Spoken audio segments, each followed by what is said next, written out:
নমস্কার বন্ধুরা, শান্তি রান্নাঘরে সবাইকে স্বাগত। আজকে চলে এসেছি মেয়েদের একটি ফেভারিট রেসিপি নিয়ে। আজকে বানাবো টককুলের আচার। এই সময়ে বাজারে খুব পরিমাণে টককুল পাওয়া যাচ্ছে, আর এই দিয়ে আচার না বানালে তো হয় না। তাই বানিয়ে ফেলেছিলাম কিছুটা আচার। তবে সেই আচার কতক্ষণ ছিল সেটা আমার কাছে প্রায় একদিন মতনই ছিল, কারণ খুবই কম বানিয়েছিলাম।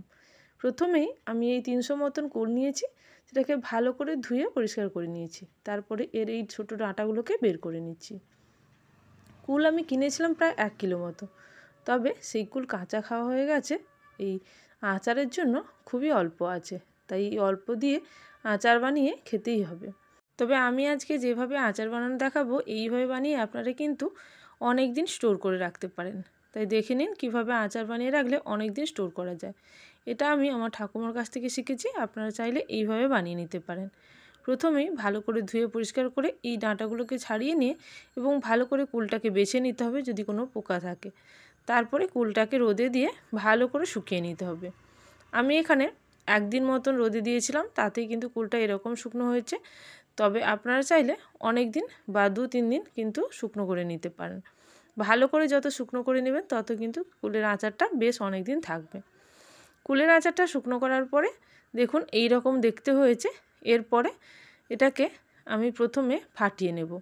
কুলের আচারটা যদি একটু ফাটিয়ে নেওয়া হয় তাহলে কি হয়, কুলের যে ফ্লেভারগুলো তা আচারে সমস্তভাবে মিশে যায় এবং মশলা কিন্তু ভালো করে কুলের মধ্যে ঢুকতে পারে। এইভাবে সমস্তগুলো ফাটিয়ে নিয়েছি এবং পোকা যদি থাকে সেটাও কিন্তু ভালো করে দেখা যায়। এবার আচারের জন্য মশলা করব। যেহেতু খুবই কম কুল আছে, প্রায় 300 মতন, তাই আমি অল্প করে মশলা করে নিচ্ছি। এখানে তেজপাতা, শুকনো লঙ্কা, অল্প মৌরি, দেখুন অল্প অল্প কিন্তু সব কিছু দিচ্ছি। একেবারে 1/4 টিস্পুন মতন দিচ্ছি। তারপরে দিলাম জিরে, ধনে, সঙ্গে কিছুটা মেথি দিলাম।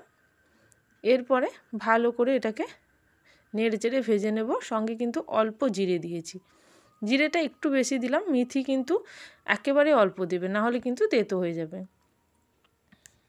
এবার সমস্তগুলোকে ভালো করে ভেজে নাবিয়ে নিয়েছি, তারপরে গুঁড়ো করে নেব।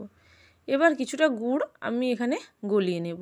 এখানে আমি আখের গুড় নিয়েছি, তাই আখের গুড়টাকে অল্প জল দিয়েছি।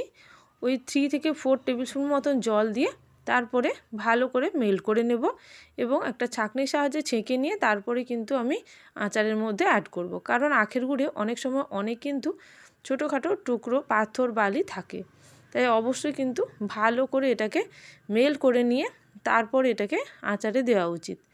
এখন আমি দিয়ে দিলাম এখানে প্রায় 100 গ্রাম মতন গুড়। আপনারা কুলের যেরকম মিষ্টি সেই অনুযায়ী কিন্তু গুড় দিতে পারেন। এখানে আমি ওই 100 গ্রাম মতনই দিলাম।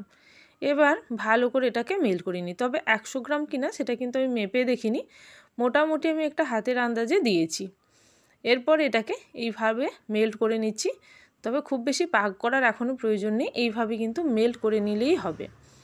তারপরে এটাকে আমি নাবিয়ে নিয়ে ঠান্ডা করে নেব।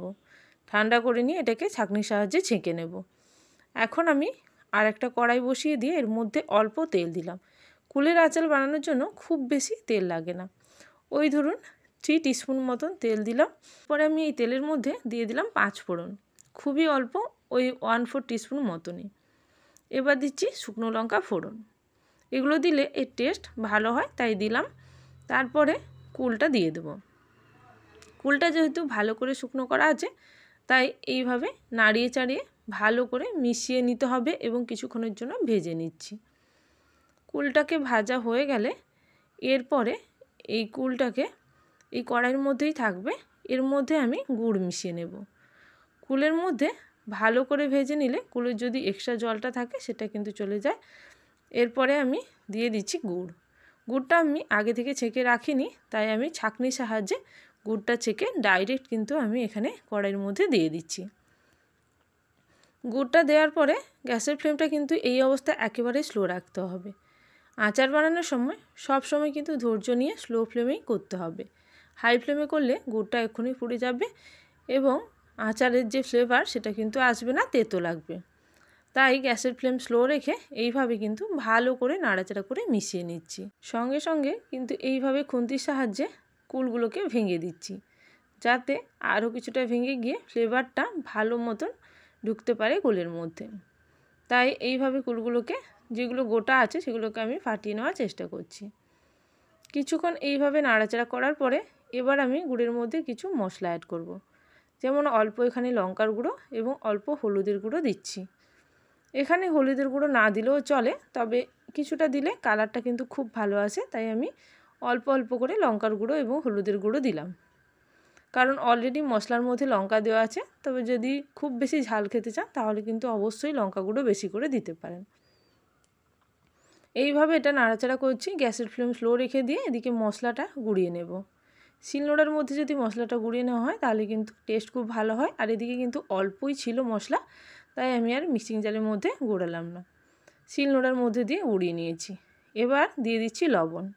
লবণটা আগেও দেওয়া যেতে পারত, তবে আমি ভুলে গিয়েছিলাম, তাই আমি একটু পরেই দিলাম লবণ। দিয়ে এবার ভালো করে মিশিয়ে নেব। এখনও দিলে কোনো অসুবিধে নেই, কারণ আরও কিছুক্ষণ ধরে এটিকে বানাতে হবে। এবার খুব ভালো করে মিশিয়ে নিয়েছি লবণটাকে। এরপরে আবারও কিছুটা নাড়াচাড়া করে এবার আমি মশলা অ্যাড করে দিচ্ছি। মশলা আমি পুরো মশলাটা কিন্তু এখানে দিচ্ছি না, প্রয়োজন মতন মশলা দেব এবং কিছুটা মশলা রেখে দেব। যখন কুলের আচার খাওয়া হবে তখন কিন্তু ওপর থেকে এই মশলাটা দিলে টেস্ট ভালো হয়। এখানে আমি এই ধরুন 1.5 টেবিল স্পুন মতন দিলাম মশলা। তারপরে আবারও খুব ভালো করে মিশিয়ে নেব এই কুলের আচারের সঙ্গে। অনবরত কিন্তু খুন্তি দিয়ে এইভাবে কিন্তু মাঝে মাঝে আমি ভালো করে মিশিয়ে নিচ্ছি। এবার আমি আচারের মধ্যে অল্প ভিনিগার দেব। তাই আমি যে জারের মধ্যে আচারটা রাখবো বলে ঠিক করে রেখেছি, ওই জারের মধ্যে ভিনিগারটা দিয়ে ভালো করে একটু জারের মধ্যে বা জারের গায়ের মধ্যে ঠিকঠাক করে লাগিয়ে নিয়ে তারপরে এটাকে আমি দিয়ে দিলাম এই কুলের আচারের মধ্যে। এতে হবে জারের মধ্যে যদি কোনো রকম জল বা কোনো রকম কিছু থাকে, সেটা কিন্তু এই ভিনিগার দেওয়ার ফলে সমস্তটাই চলে যাবে, আর আচার কিন্তু অনেক দিন ভালো থাকবে। এবার আমি এই আচারটা আরও কিছুটা শুকনো করে নেব। শুকনো করে নিয়ে তারপরে এটাকে একটি বয়ামের মধ্যে ভরে নেব ঠান্ডা করে। এখন আচারটা বেশ কিছুক্ষণ রেখে আমি ঠান্ডা করে নিয়েছি। এবার একটি বয়ামের মধ্যে ভরে নিচ্ছি। অবশ্যই বয়ামটা ভালো করে কিন্তু ধুয়ে পরিষ্কার করা। তারপরেও আমি কিছুটা ভিনিগার দিয়ে জারের গায়ে বা বয়ামের গায়ে কিন্তু ভালো করে লাগিয়ে নিয়েছি। এতে আচার অনেক দিন ভালো থাকবে। তাহলে বন্ধুরা এইভাবে আচার বানিয়ে আপনারা কিন্তু স্টোর করে রাখতে পারেন 6 মাস পর্যন্ত। যদি ভালো লেগে থাকে অবশ্যই কিন্তু কমেন্ট সেকশানে জানাবেন। আর যারা এখনও পর্যন্ত চ্যানেলটিকে সাবস্ক্রাইব করেননি অবশ্যই চ্যানেলটিকে সাবস্ক্রাইব করে নিয়ে পাশে থাকা বেল নোটিফিকেশানে ক্লিক করে রাখুন, যাতে আমার চ্যানেলে কোনো নতুন রেসিপি আসার সঙ্গে সঙ্গে আপনাদের কাছে সবার আগে নোটিফিকেশান পৌঁছে যায়। তাহলে আজকের জন্য এই পর্যন্ত। আবারও চলে আসবো নতুন কোনো রেসিপির সঙ্গে। ততক্ষণের জন্য সবাই ভালো থাকবেন, সুস্থ থাকবেন। Thank you for watching my video.